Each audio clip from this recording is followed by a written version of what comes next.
And I told you all 10 episodes ago, this is a holy war, but it's not the holy war you think. It's not the holy war that Nikki Haley's have made it out to be. It's not just a holy war between Israel and Palestine, or the Muslims and the Christians and the Jews, or the West and the East, the moon and the crescent and the cross. That is the cover story they're going to use to systematically try and kill, persecute, prosecute, eliminate people with faith.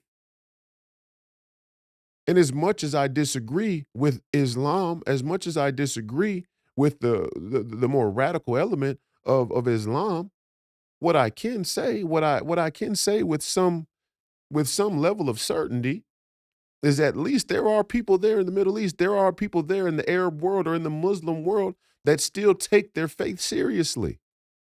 And yeah, they get called radicals and extremists. And yes, the New World Order is going to cut them out.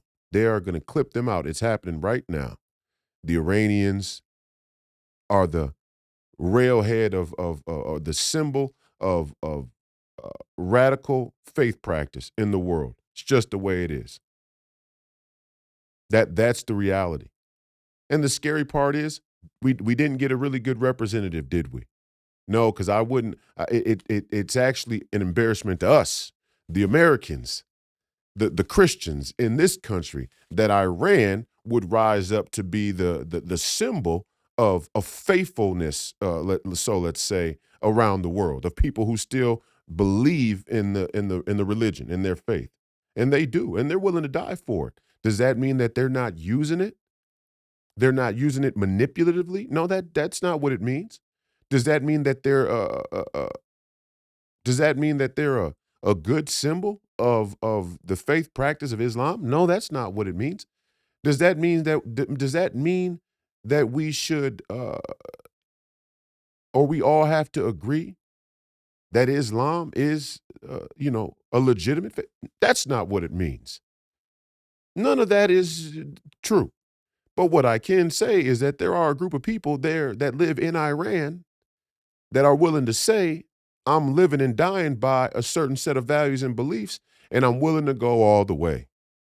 And we've lost that. We've conceded that to the Iranians. We've allowed the Iranians to represent themselves as the singular threat of faith-driven people to the New World Order. And now they have to find a way to clip them out, and they're going to use your tax money to do it.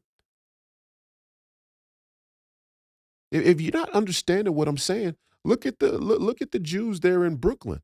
Look at the footage coming out of coming out of Brooklyn, New York, with Chabad and the Jews, that the Orthodox Jews that had built tunnels under New York City. So they say, allegedly. Self-governance.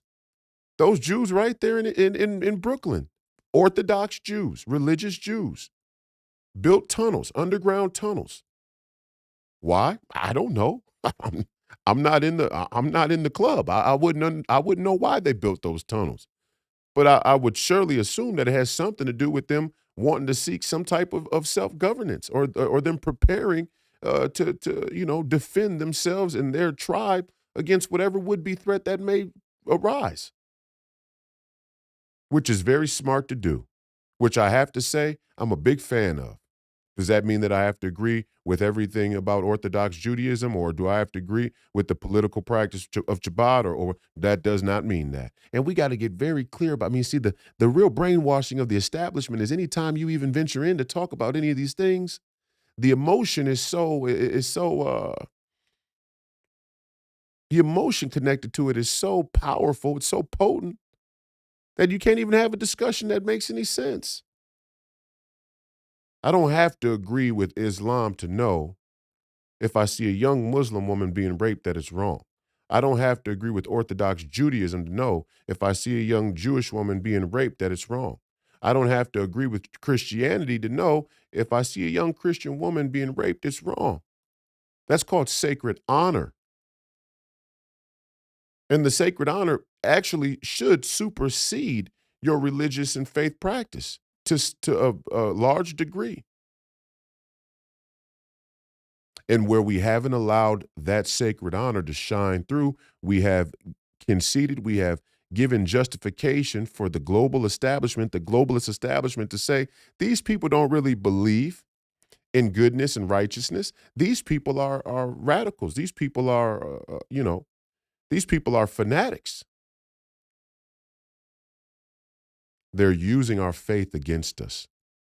I can go right here to this document that the National Council on Domestic Terrorism, written by Joe Biden in the White House administration back in 2021. And right in there, white Christians, they're using your faith against you. And they plan to do it in perpetuity.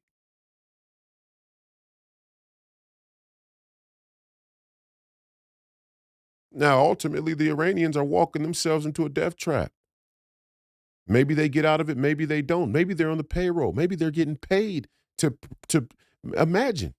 Maybe the Iranians, since the days of the meetings between Ronald Reagan and the Mujahideen, right there in the White House, maybe the security state, the global security state, is actually paying these Islamicists in the Middle East to represent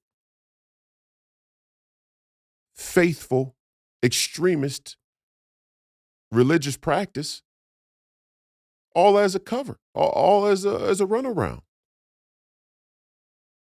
Maybe, I don't know. I don't know what these people would do. I can see the results, and you should be able to see it too. They're going to keep taking your money. The border is wide open. They're going to spend your money on war.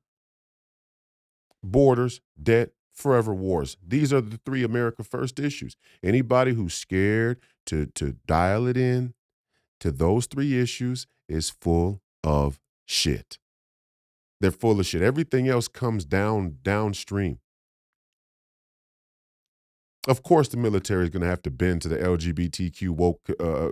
Of course, the corporate. Of course, Nike and Target and whoever else is going to have to bend to wokeism. Of course, they are. We're living in the United States of the Federal Reserve and the banking cartel that gives that provides the working capital has made a decision per the titans of industry like Larry Fink that this ESG movement is something that needs to be worldwide. And the way to do it is to incentivize behavior, is to change behavior by force. That's Larry Fink. He said it out of his own mouth. We need to force people to change their behavior through incentive.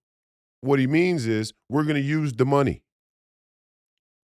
We're going to use the money. We're going to use the economy. We're going to use the way that the system works to force people to bend the knee to our ideology because we believe that where people are weak, whether they say they're Christian, Muslim, Jew, whether they say they're Buddhist or whatever you say you are, whatever any of these people say they are, spiritually, where they are weak is where the money gets printed. Where the money gets printed, where the money gets allocated, where the money gets handed out and handed down. That's where they're weak. And they're going to use that to call your bluff. I said it before. When I said you give up your freedom for security, you deserve neither. You will have neither.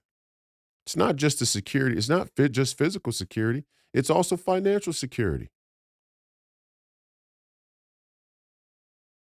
It's also financial security. Absolutely. And a lot of you, oh, I'm America first. I'm a patriot. But you're saying that you don't have time to protest because you got a job. They got you.